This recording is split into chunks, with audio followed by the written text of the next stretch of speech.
Gospodine predsjedniče, ovo je vaš drugi mandat.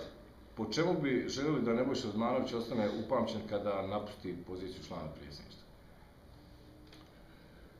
Prvo, po dosljednom poštivanju Ustava Bosne i Hercegovine, naravno i Ustava Republike Srpske.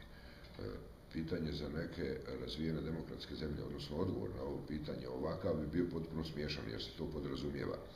Međutim, u Bosni i Hercegovini čitavi 15 godina ovih od Dejtonskog mirovnog sporazuma na ovamo se ne podrazumijeva i čak obrnuto veći prostor dobijaju oni koji ruše, krše Ustav i prave probleme Bosni i Hercegovini. Nadam se da ću u tome i uspjeti.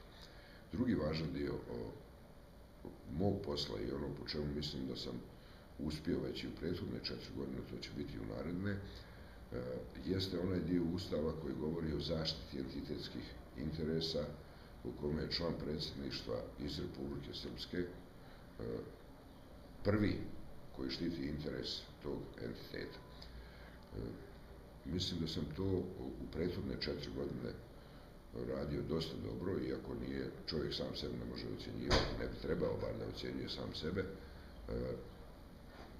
ali sam siguran da ću sve učiniti da po tome bude zabilježeno i u ove naredne 4 godine.